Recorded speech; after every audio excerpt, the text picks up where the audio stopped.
we're back here for another episode of Coach Collins. I am Michael. This is Brian. And then we got AJ behind you, and this is Coach Collins episode 2. Just wanted to go ahead and jump right into the injury situation in Tampa Bay. So right now they have 3 corners down. As of last week, 1 more just went down. That would be 1 Carlton Davis, 2 Jamel Dean, and 3 Sean Murphy Bunting. Are you panicking if you're in this situation here in Tampa? I don't know. I mean, I would be a little bit, especially after signing Richard Sherman. You know, the only guys you got left are Richard Sherman, Pierre Desir, who you just signed this year, Dee Delaney, who's only had a year of experience, and Ross Cockrell, who's like your other veteran guy on this team. And, I mean, it's a tough situation they've got there because, I mean, they spend some of their cap on Richard Sherman, getting him over there. He's not a man-to-man corner, and that's why he kind of got exposed a little bit on Monday night. Was it Monday night? Sunday Night Football. Yeah. And, I mean, he got exposed a little bit. He's not a man-to-man guy, and he's more of a zone, Tampa 2 guy, which he just didn't have the time to learn the playbook before he got started. But yeah, if I'm Tampa Bay, I'm a little concerned. There's not very many guys left on the free agent market right now. Oh yeah. That are decent enough to be on an NFL roster and actually playing. They also got another guy that's on the practice squad. He's a protected practice squad guy, which means no one can sign him right now. Rashad Robinson, he's had about 6 years of experience in this league, but obviously he's on the practice squad for a reason. And he just, I mean, like I said, he's on the practice squad for a reason. He hasn't been moved up for a reason. Technical difficulties, there we go. Yeah, I mean, I'd kind of be freaking out too, just because, I mean, then again, pretty much everything that you touched base on there. Would it be worth diving into the trading market for at least somebody that's qualified to be a backup corner at this point? The problem with the trade in the middle of the season is that this is not Madden. So if you trade someone in Madden, obviously they know the playbook immediately. They can start for you immediately and do decent enough things. But just like you saw out of Richard Sherman, you signed him. He did not have time to learn the playbook. Yeah. Pretty much all he did was just man-to-man the entire game against Jacoby Myers and anybody else who tried to line up against Kendrick Bourne. If you trade for someone, you got to think it's going to take them about 2 weeks to learn the full playbook and another week to master that playbook. That way he's fairly confident when he steps on the field that he knows the plays that are getting called every time. So it's hard to go out there and trade for a guy that's a quote-unquote starter or, a fill-in corner, especially at a position like that where you're learning coverages. You've got, audibles going on in the defensive backfield. It's just, that's tough, man. Yeah. And then did you have some more injured players on your list that you wanted to go over? Mm-mm. Okay. All right. Well, we'll jump right into. Well, before that, I do know that Teddy Bridgewater right now, if you didn't know, he is questionable in this next game. He did have a concussion, got knocked out in the first quarter for Denver against Baltimore. So he is questionable right now. All right. Diving into the next topic that we have to cover, and that is the Urban Meyer situation. I'll let Brian kind of lead us off on that one. Yeah, let me just go ahead and say, if it doesn't look like he's just trying to throw himself out of this Jacksonville job to go take USC, I don't know what it is. But that's, pure speculation. But what I do know is that multiple reports from NFL insiders saying that he's lost or never had the locker room. Pretty much meaning these players didn't care to play for him, didn't care about him when he got hired. That's bad look. And if you don't know what we're talking about, video came out. Urban Meyer, we'll just say, was in his own restaurant in Ohio, a bar, and there was a woman who was 26. and he had a couple videos come out. He is a married man. He does have 3 or 4 kids. And needless to say, pushing the family stuff aside because that's not for us to deal with, the football side, Jacksonville's looking pretty idiotic right now. They're 0-4. They got a head coach that could care less to be in the NFL right now, it seems like. And Urban came out in his press conference and just pretty much lied. Apologized to the entire team. Tried to say it was his grandkids that was with him when nobody was with him at that time. But, just do what you got to do, man. It's definitely don't look good for Urban Meyer. On top of the fact that, like you said, they are 0-4. He's not really showing to the world right now that he's a good NFL coach. Yeah, you got Dan Orlovsky, who used to be a quarterback in the NFL for multiple teams. But he said that something pretty ridiculous, okay? Players won't want to play for him now. Do you really think on an 0-4 Jacksonville team they really cared about the coach? All the players are doing are showing up, collecting their check, making sure it hit the bank account, and if it hit the bank account, they're going to go play on Sunday. Outside of that, they could care less what the coach did, And that's just, it is what it is. You're 0-4. Your season don't look too bright. Trevor Lawrence has thrown 7 interceptions in 4 games, and I'm sure Peyton Manning's happy that someone's gunning for his interception record in a rookie year. So, it's stupid to think that the players won't want to play for him now. Especially now, if this team was 4-0, that would be different. Yeah. But he didn't take the flight home with his team. Which typically means you're either going to get into trouble or something's going wrong. He had meetings today that had nothing to do with the team coming up, the Titans. It was strictly the owner, the assistant GM, and Urban Meyer in those meetings, and they probably weren't good. They can, I believe, fire him for cause, which means they don't have to pay him a payout. They signed him to a long-term contract, which was stupid, but, Jacksonville. And then, I wouldn't be shocked in the coming days if a fine from the NFL was made, anything like that. That's stupid, arrogant, and, you're in the NFL now.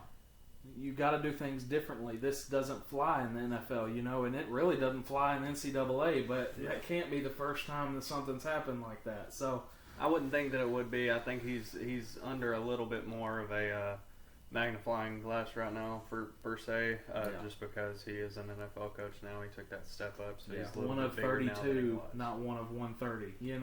So a bit of a difference now. But people did pay attention to him enough in NCAA, but now it's really magnified. You're Jacksonville Jaguars head coach, which doesn't carry a lot of weight in the NFL, but it's not a very good team to start your head coaching job at. Let's just be honest.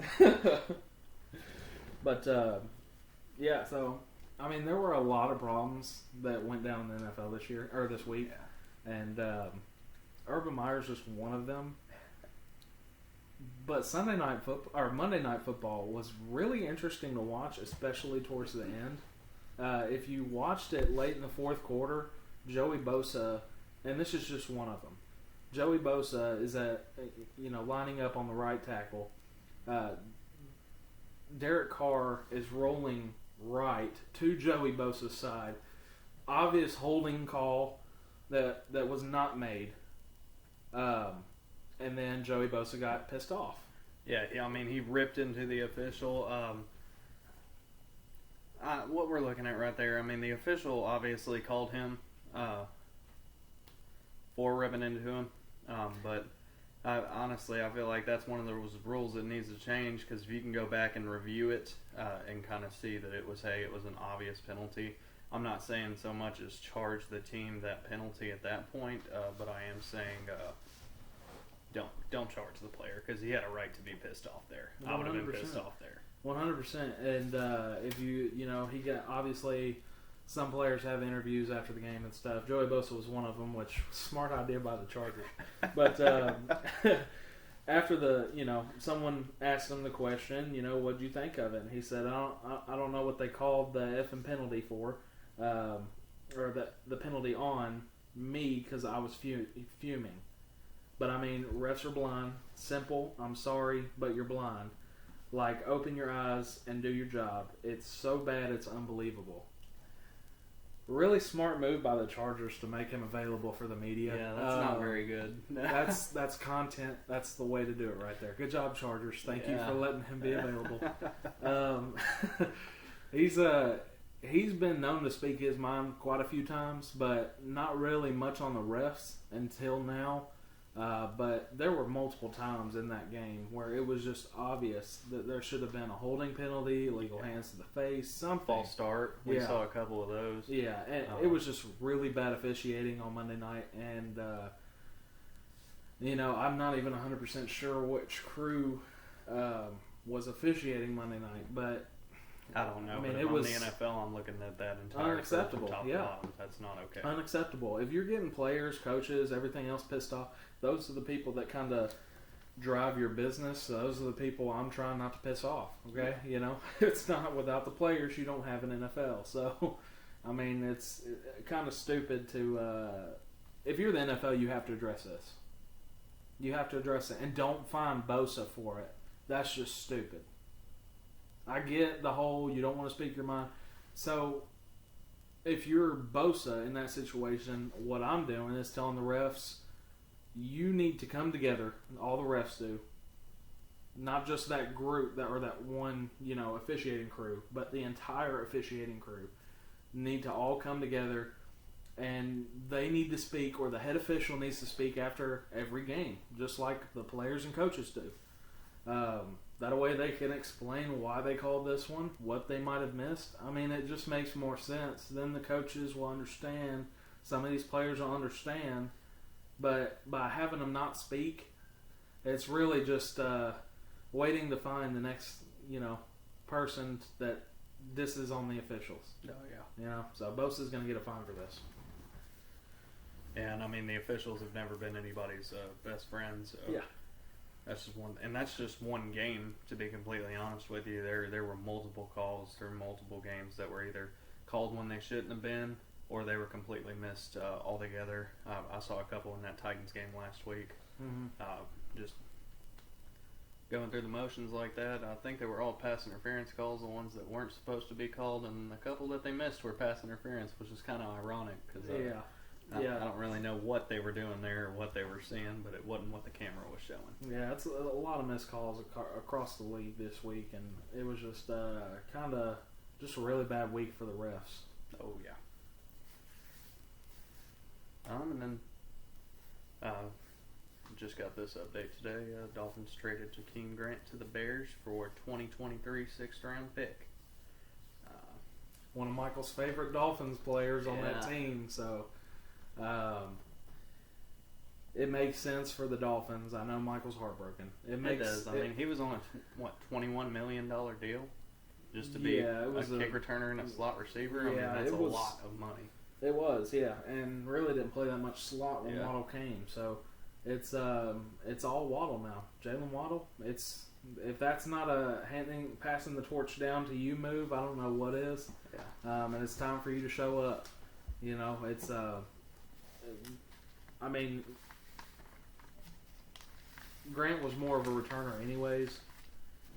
So, I mean, Waddle was the returner in college. Outside of the 2020, the University of Tennessee, he returned one, broke his leg. It was like third or fourth game of the year. So broke his ankle. That was rough for him. But he ended up fighting back. Played in the national championship. I believe it was the national championship they were in, which Alabama, of course.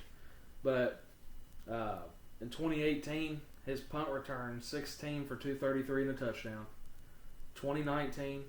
Kick return was 5 for 175 and a touchdown, and punt return was 20 for 487 and a touchdown. So, and then 2020 broke his ankle. So, I mean, you're telling me it's about the same. Legit. And then you got to think Jakeem Grant's returning. Well, I understand, and if it's about the same, got to go with the cheaper option. Yeah, exactly. So, and then you got to also think how many kick returns are actually made in the NFL nowadays? Yeah. How many punt returns are actually made in the NFL nowadays? Not very many because of players' safety. Yeah. So, yeah. I don't know. My only concern about the call to put Waddle back there at a kick returner or punt returner is just injuries, man. I mean, like you said, he got hurt at Alabama returning the ball. I just wouldn't want to put him in that. That was a freak play, though. Obviously, I'm a Tennessee fan, so I remember watching that play. Yeah. I'm not happy when a player gets injured. I'm not going to say I was upset that happened because, Alabama was kicked up on us one too many times, and they still kicked up on us pretty good. So, even without Jalen Waddle, Devontae Smith was, Heisman Trophy candidate. Yeah. Or now Heisman Trophy winner. But, that was, it was tough for him, but he's been fairly healthy. I mean, there's not very many injuries he's had. And, he's a good receiver too. So it's not like, the only thing he can do is return like Grant, really. It's more so everything. Hand the ball to him in the backfield, put him at wideout, put him in the slot. It doesn't matter. Put Waddle anywhere, he's going to play. Hopefully he'll turn into that Tyreek Hill of the Miami Dolphins. Yeah, I seriously doubt that. Yeah, I doubt it too. I don't think there's anybody in the NFL right now you can really compare Tyreek Hill to. So yeah. Well, speaking of Tyreek Hill, kind of what I figured out here, I've noticed something. Hill had 11 receptions for 186 yards and 3 touchdowns in the game this week. Ooh. Now, in the game that they won earlier this year, week 1 against the Browns, Hill had 11 receptions, 198 yards, and 1 touchdown. Now, in the 2 games that they have lost this year, he's had 5 receptions, 56 yards. That's against the Chargers, and 3 receptions for 14 yards against the Ravens. Yeah. How essential is Tyreek Hill to the Kansas City Chiefs offensive production? Because from the data correlation here, I mean, it ain't really looking good for them. If you can shut down this one guy, you've got a majority of the offense. Yeah, I mean, the Ravens did a pretty good job of shutting it down. So the Chargers did decent. But, I mean, if you can shut down Hill, they've made that offense to where they should be able to spread that ball around. Byron Pringle, they had Sammy Watkins last year. He's in Baltimore now. Travis Kelce, Clyde Edwards-Helaire, who they drafted in the first round last year. So they've tried to make that team to where they don't have to heavily rely on just one guy, and Mahomes can spread the ball around. But really, that offense gets a majority of its yards throwing it deep or a short slant or a screen over to Hill, getting the ball in his hands and letting him work. Now, something interesting on the correlation part of it, too, is that the 2 teams that they have lost against, they seem to decently shut down Kelce too. They weren't fully focused on him because they were fully focused on Hill, but they did a decent job of shutting him down. It's easy to do that when you have middle linebackers like Patrick Queen or, I forget who the Chargers have at middle linebacker, but it's easy to do that when you have a linebacker that can cover. With the Pittsburgh Steelers, you got Devin Bush when he's, healthy. For the Buccaneers, you got Levante David or Devin White when they're healthy. So, it's all about who you have covering who. If you don't have a guy fast enough to cover Hill or agile enough to cover Hill or fast enough to cover Kelce or strong enough to cover Kelce, because you can't put a safety or a corner on Travis Kelce. Yeah. You are going to lose every time. Oh, yeah. You can't put a linebacker on Tyreek Hill. You are going to lose every time. So it's tough to kind of do that and still have guys left over to cover other people. You can't run a zone against this team because if you zone scheme this, Tyreek's going to find that spot and sit. And if you let him get the ball, he's gone. So they're and the Chiefs are really good at dinking and dunking, getting them in, the ball in the hands of Hill and Kelce quick. Screens, little tight end screens to Kelce, or just straight up handing the ball to Hill. So they've done that before too. So yeah, he's had a couple rushes this year. Yeah, it's just all about. Now they have to find who's that third guy. Obviously you've got a great quarterback in Mahomes in the backfield. Is Clyde Edwards-Helaire good enough to have a 1,000-yard rushing season? I don't believe he did in the first year. I wouldn't. Is Byron Pringle is good enough to step up? Josh Gordon just got elevated to the 53-man practice or 53-man roster off the practice squad. So yeah, and if you look at the 2 games that they lost, there was a very hefty amount of dropped balls. So Josh Gordon being moved up ought to be able to help in that department. I hope that he'll be able to help in that department because some of these balls that are being dropped are just, I mean, they're being given to them. You can't do any better throwing the ball than Mahomes already has. Yeah. Yeah, he's putting the ball there. It's just, when you've got young guys like Byron Pringle and these other guys they have, it's tough to catch that ball from Mahomes. You've been able to see the frustration in him when they do drop those perfect passes. Yeah. The good thing for them, though, is that offensive line is a lot better now than it was at the Super Bowl. Because good Lord. And then I totally forgot to mention McCall Hardman, too, in that wide receiver room. I'm glad we're kind of, throwing out that game in the background. But McCall Hardman, too, also very quick. Not Tyreek Hill quick, but he's a little bit taller than Hill is. So McCall Hardman's a little better down the field, whereas Hill's better on the slant games, screen games, taking it to the house. All right. Then coming on to the Ravens. Now, if you watched the Ravens game, you would know that the Ravens actually ran the ball instead of taking a knee on the last play. They were up 23-7. Yeah. So I'll fill in from the beginning here. Okay.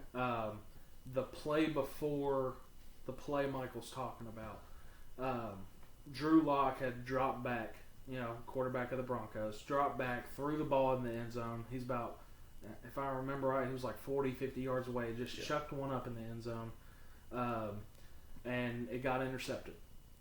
Well, obviously, that's a touchback. Ravens get the ball at the 25, and you either kneel or something, let the clock run down, and move on to the next game.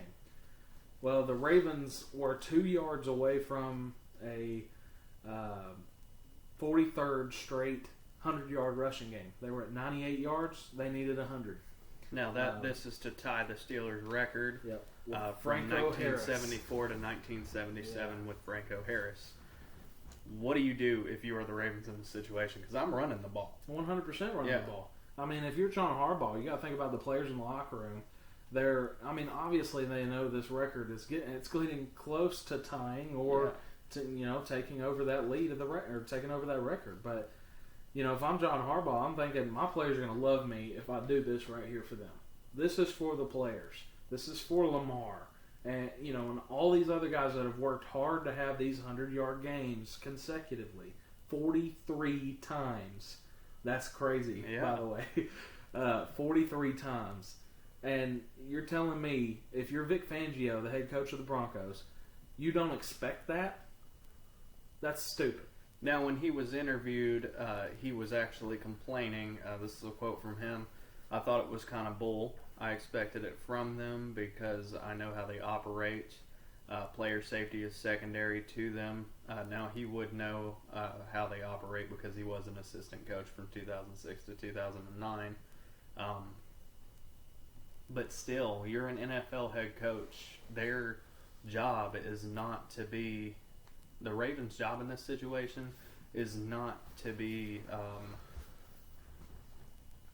very sportsmanlike toward you. It's an NFL team versus an NFL team. If you want them to stop, then you need to stop them.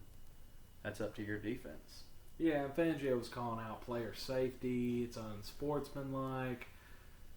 If it's player safety... Why did you have Drew Lock throw the ball in the end zone when there was no shot at you coming back? Now, Harbaugh defends it by saying the reason we had the opportunity to run the ball is because Drew Lock threw the ball in the end zone with 10 seconds left in the game and was intercepted. I don't know if there's a 16-point touchdown that's going to be possible right there, so that had nothing to do with winning the game. And it's an important record to achieve. It's something our guys will have for the rest of their lives. Yeah, and one thing, I'm not a huge fan of the Ravens, but I love John Harbaugh in the media room because he is hilarious. John, there is not a 16-point touchdown that can be thrown right there. And I don't think Vic knew that, but he tried anyways. Yeah. And still's pissed off at you. Now, they also interviewed guys like Noah Fant, Kareem Jackson, who play on the Broncos as well. And both of them, instead of going word for word off what they said, basically pretty much said, it doesn't matter, we're moving on. You know, so if you're the player saying that, you would think the coach would say that as well. But, you know, that's just me. Maybe he was just bitter because, I mean, this was his head coach previously. He wanted to beat him just to show him that he's better than him, and he was not. Well, I'm sure you're pissed off because you were undefeated, and, you know, the teams you played against were currently 0-9 at the time. So, I mean, you're undefeated because you played bad teams, and you go play Baltimore and put one touchdown on the board. Yeah. That's just showing you're just not good enough to compete with them yet. You know, you are not technically an undefeated team. Well, he stated that it was a sportsmanship issue and then went on to complain about penalties that weren't called. Now, if I'm a head coach in this situation, there's going to be penalties that aren't called in every game. What I'm not going to do is sit there and try and blame people for me losing. That's just not taking accountability in your own actions right there. And that's not something that I would want in a head coach. If you're mad about them running the ball, stop them. Yeah. It's not that difficult. You know, I mean, it is against Baltimore. But, I mean, you held them to 98. I'm sure you could have dropped them for a loss on that play. So if you don't just tell your players to go skate around and, you know, just, hey, you know, they're kneeling now. No. I mean... You got to kind of watch for that stuff, you know? So, I'm sure if John knew that he was 2 yards away from this record, I'm sure Vic Fangio knew. Yeah. Why didn't he inform the players? Hey, look out for this. Because you saw, if you looked at the video, he's screaming on the sidelines, trying to get his defensive players' attention, telling them, hey, they're running a play right here. Well, you should have told them that before they got there on the field. That was the very next play after the interception. There's only 3 seconds or 2 seconds left on the play on the game clock. So, I mean, tell your players, hey, they're going to run it right here. Let's call this play and stop them. You know, be the team that ends that. Yeah. You know, and that's the only win you could have got out of the day. I don't even think that this is a sportsmanship issue because it's working toward a record. He's not trying to bust a 50-yard run, or he's not trying to throw a touchdown pass when he's already up by 2 scores. He's just trying to get 2 yards so his guys can have this record. Now, would you put an asterisk? I can't ever say that word right. Asterisk, a star by the record? If they end up breaking the record, saying, hey, you know, this was only because they got 5 yards. So you don't do that. Michael Strahan broke the sack record, right? Uh-huh. So when he did that, his last sack, and this is allegedly, Brett Favre fell down. Ooh. Do you put an asterisk by that, or do you say he broke Gastineau's record? I'm saying he broke the record. I am too, but I'm just saying. So I want to make sure people are consistent. If they say, hey, they didn't deserve, you know, because I've had to call out a couple people on Twitter, they didn't deserve the record, there's always going to be an asterisk by there. Well, do you consider Michael Strahan the sack leader? Yeah. Well, then something's missing here. Yeah. You know, be consistent with what you believe in. If you said you didn't, you know, you put the asterisk by Strahan, go ahead and put the asterisk by the Ravens. If you don't put that asterisk there for the Ravens. That's not fair. They earned it now. Yeah. If you're saying Strahan earned that sack, they earned those 2 yards. Well, the rule on the sack is, correct me if I'm wrong, but even if the quarterback falls down. They were saying Favre gave him the sack. Oh. He rolled to the right a little bit and dropped. You don't know that for a fact unless you're Brett Favre. 100%. I agree with you there. That's why I don't put the asterisk by Strahan. I could, you know, care less. He got the record. That's good for him. Yeah. You know, Hall of Famer.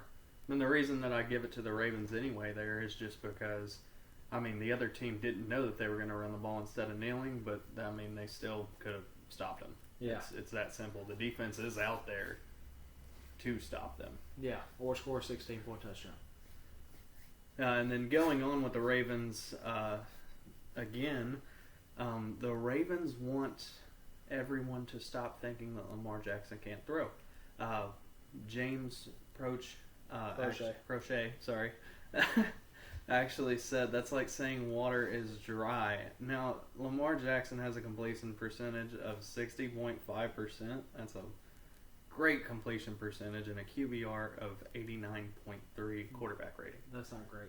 Yeah, I know. Oh, being sarcastic. Yeah. Okay, I was just making sure. 60.5 is not great. He's not your pocket passer. Yeah, but that's not his game. Exactly. So, yeah, no one should now say, at the time when they draft him, saying, hey, Lamar, you're not a quarterback, you're a running back, or you're a receiver, or whatever. No, he's a quarterback. He's proved people wrong. He is a quarterback. Yeah. But what you don't say now is that he's not good enough to be a quarterback because he's already won MVP at quarterback.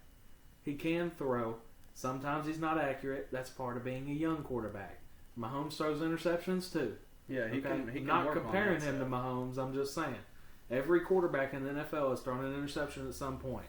You know, Joe Montana, one of the greatest. Tom Brady's thrown his fair share of interceptions. Brett Favre threw God knows how many at this point. You know, he's probably still throwing interceptions to this day. So, you know, I mean, Lamar's going to be inaccurate sometimes. He may not have the power behind it. You know, there's going to be...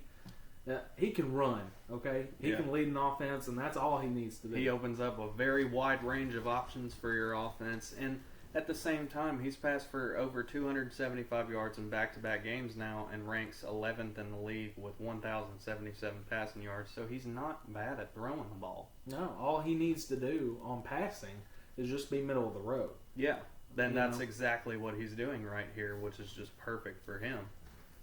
Yep. And then back onto the subject of Lamar Jackson here. We are the Ravens podcast now. Yeah, I know. Sorry. There's just so much going on with the Ravens this week. It's been reported that he is widely becoming renowned as the best NFL rushing quarterback of all time. Do you think he's taken that from Michael Vick yet? Give him a few more years, man. Yeah. Vick was... That's what I was thinking when I read it, too. Man. Yeah. Until you run from one sideline to the other, back to that same sideline, and then score... You can't be, I mean, that's tough, man. I think he will be, and he has potential to be, but I don't think he's quite there yet. Well, until you lead the league in rushing, like Sam Darnold right now. I'm telling you, Sam Darnold may be the best rushing quarterback. Through 4 weeks, one of the most immobile quarterbacks, I thought, is leading the league in rushing touchdowns. Sam Darnold for the Carolina Panthers is better than Derrick Henry at running back. So, I don't know if I'd go that far. I'm just saying. No, but yeah, right now he is the best rushing quarterback in today's game since Vick retired. Yeah. Since Vick retired, nobody's even came close. Cam Newton was considered a rushing quarterback, but that's two totally different types of rushing. Cam Newton could lower a shoulder. Lamar Jackson would juke your soul out. Your soul leaves your body every time Lamar Jackson turns a corner. So. And you could kind of see this coming because even before Lamar Jackson was even drafted, Vic actually came out and he said that Lamar Jackson is the closest thing that he's ever seen to himself. I don't think he's quite as shifty as Vic is, but he's definitely up there on speed. He's pretty shifty, man. Yeah. I mean, he makes one move and 5 guys are on the ground. Yeah.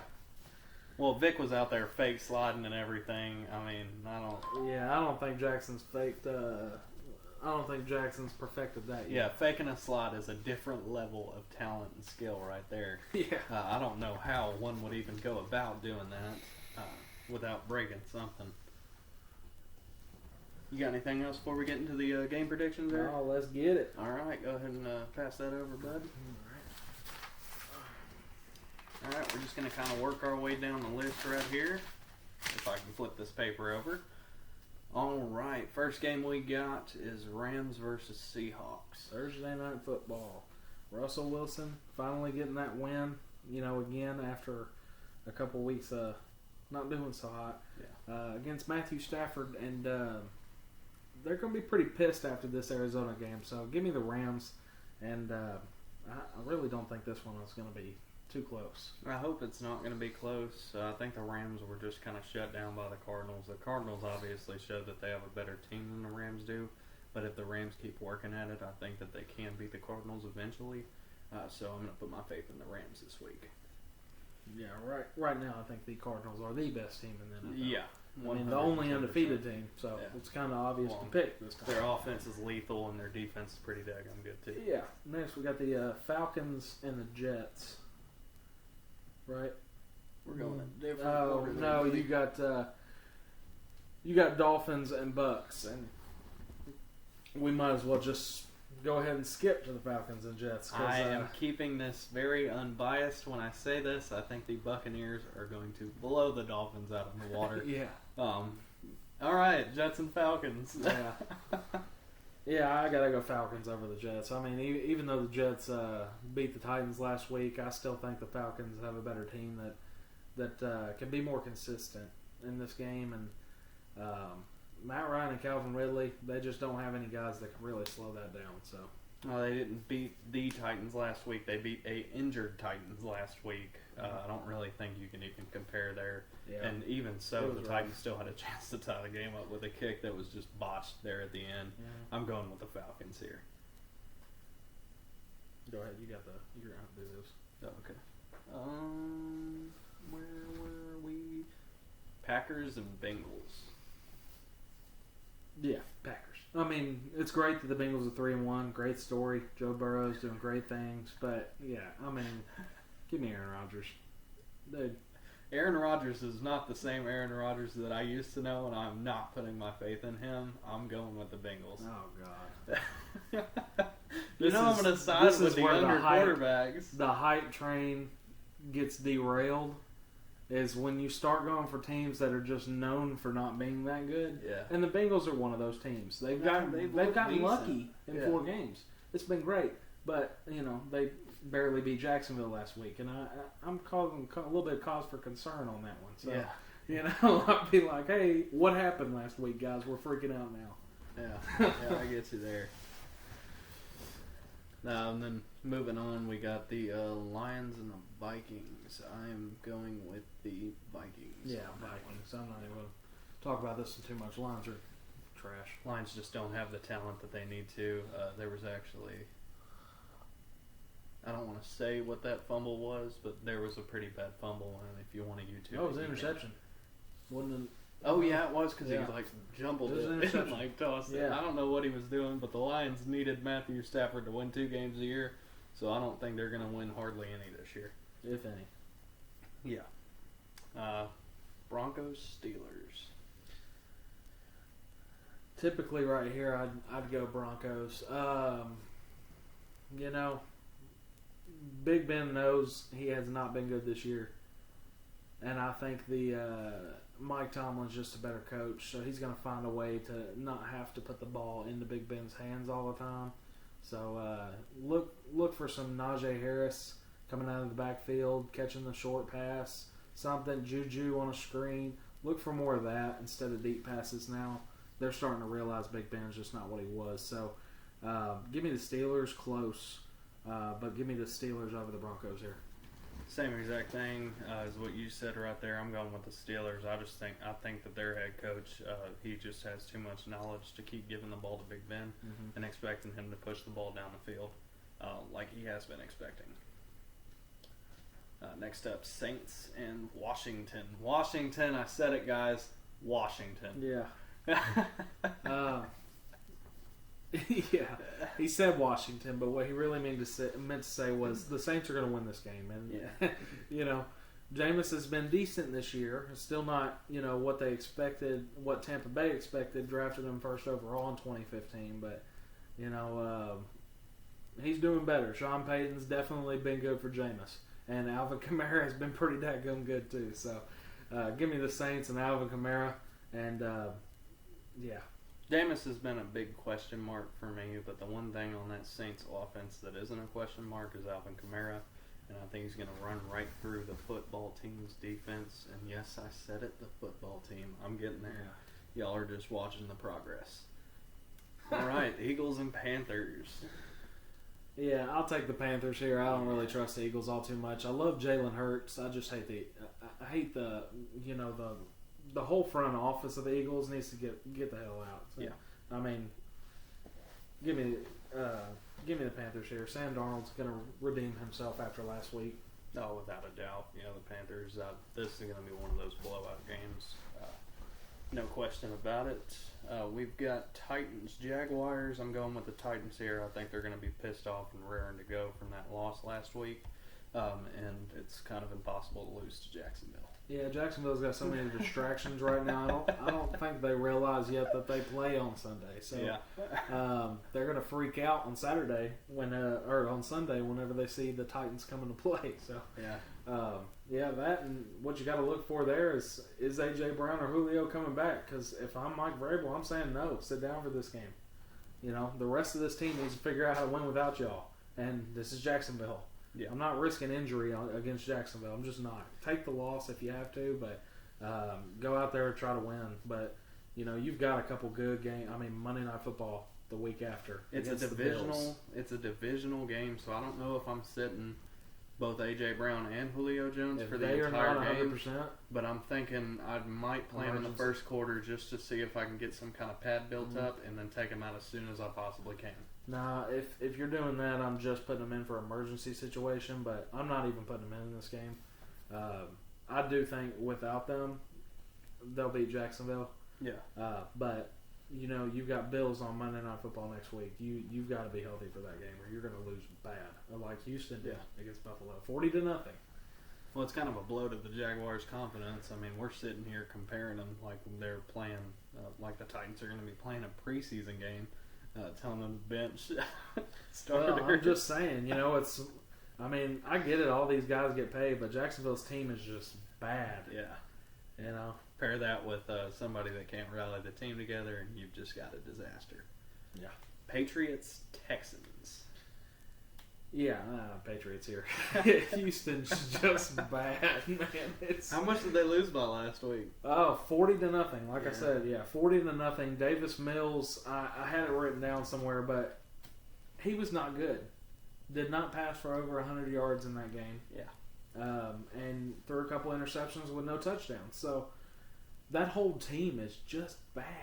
And it's like you're asking for the number 1 overall pick next year when really you were daggum close to having it this year. It's just Bill O'Brien kind of screwed that up for you by trading everything away. So, Patriots, big. Yeah, Patriots without a doubt. Bears and Raiders, I'm going with the Raiders. The Raiders. Yeah, give me the Raiders here. Justin Fields still learning.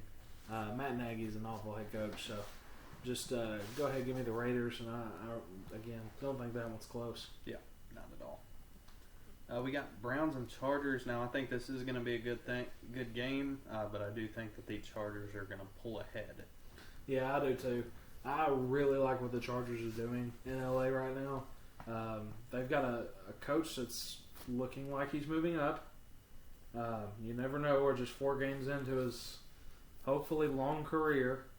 But Justin Herbert's looked really good again this year. So, you know, and Jared Cook, you've got a tight end, Keenan Allen, Mike Williams at receiver. I mean, you've got a team. So, Chargers. Yeah. We got Cowboys and Giants. Yeah, Cowboys. Giants got lucky last week. Oh, yeah. Yeah, without a doubt, I'm taking the Cowboys. This could be like a 3-score game right here. Mm-hmm. Cardinals and 49ers, I am taking the Cardinals all day, every day right here.